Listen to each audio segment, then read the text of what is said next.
हम और आप थोड़ा पहले जुड़ेंगे तो विस्तार से आपसे बातें करेंगे, लेकिन मैं एससीओ समिट को लेकर आपसे बात करना चाहता हूं। ब्राजील में जब इसकी बैठक होगी उससे पहले डिफेंस मिनिस्टर जो चीन में मिले हैं, वहां चीन और पाकिस्तान ने बलूचिस्तान के टेरर के मुद्दे पर उस स्टेटमेंट को ड्राफ्ट में लाने की कोशिश की जिसे भारत ने नकार दिया, साइन करने से मना कर दिया। क्या ये तलखी जो अभी डिफेंस मिनिस्टर की बैठक में हुई है, ये रिफ्लेक्ट करेगी मेन मीटिंग में? तो ऐसा है कि अभी जो स्थिति बनी हुई है उसमें जो भारत का दृष्टिकोण है वो बहुत साफ है कि ये जो कोशिश की जाती है एससीओ की तरफ से ऐसे मुद्दों को इंक्लूड करना जॉइंट स्टेटमेंट में, उसमें भारत को कोई दिलचस्पी नहीं है, उनका काफी ऑपोजिशन होता है। तो जो नॉन अलाइंड मीटिंग थी जो एनएएम बोलते थे और जो ग्रुप 77 बना उसके बाद में, तो उसमें भी कुछ देशों ने सिमिलर तरीके से कोशिश की थी कि जो स्टेटमेंट्स जारी किए जाएंगे वो कुछ देशों के खिलाफ होंगे और कुछ देशों के इंटरेस्ट के खिलाफ होंगे, जिसको भारत नहीं चाहता था। तो भारत ने फिर उस ऑर्गेनाइजेशन से थोड़ा सा डिसएसोसिएट कर दिया, अपने आप को एक्टिव मेंबर नहीं रखा। तो जब भी भारत किसी भी ऑर्गेनाइजेशन से इनएक्टिव हो जाता है या फिर उसके जो मेन एफर्ट्स होते हैं जो भारत के थिंकिंग के खिलाफ होते हैं, उसमें फिर वो मानने से मना कर जाता है, तो उस ऑर्गेनाइजेशन को काफी ज्यादा सेटबैक होता है। ये बहुत सारे ऑर्गेनाइजेशन में पहले भी हो चुका है। तो उसके बाद में उस ऑर्गेनाइजेशन को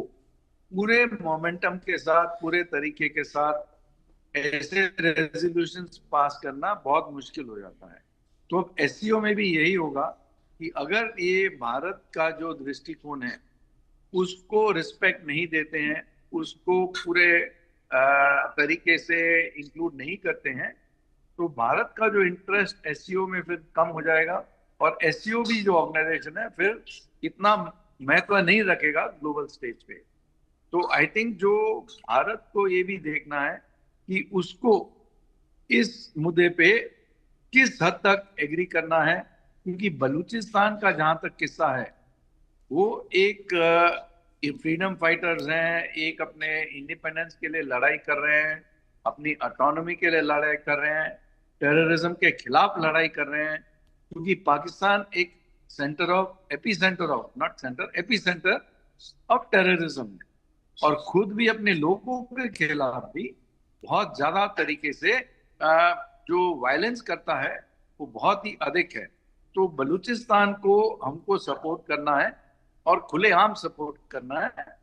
और पूरी दुनिया की बॉडीज के सामने सपोर्ट करना है। जो भारत तो ने उसमें अभी अगर तक नहीं ये किया, रेजोल्यूशन जो भारत ने अभी तक नहीं किया है शायद। हाँ जी, वो बिल्कुल आप सही कह रहे हैं, जो भारत ने अभी तक नहीं किया है, बट अब समय आ गया है ये करने का और इसको एकदम फ्रंट लाइन में लाने का, एकदम टॉप ऑफ द रैक में लाने का, कि ये जो हो रहा है बलूचियों के साथ ये बिल्कुल गलत हो रहा है वाकई वो और समय पाकिस्तान के खिलाफ वो समय चला गया सर, वो समय चला गया जब चीजों को रिक्वेस्ट करके समझाने की बात थी। भारत बड़ा भाई बन बनकर जितने घाव सह चुका है, अब शायद भारत को भी उसी तरीके से, हिंदी संस्कृत में कहते हैं शठे शाठम समाचरेत, इंग्लिश में टिट फॉर टैट कहते हैं, या हिंदी में जैसे को तैसा, तो वही पाकिस्तान को देकर पाकिस्तान को सुधारा जा सकता है। लेकिन यहां पाकिस्तान अकेला नहीं है, जैसा विंग कमांडर बख्शी अक्सर कहते रहते हैं, ये टू फ्रंट वॉर है। यहां चीन भी है, पाकिस्तान भी है, और आधा और रख लें उन लोगों का जो छुपे हुए हैं। बहुत धन्यवाद आप सभी का मेरे साथ जुड़ने के लिए।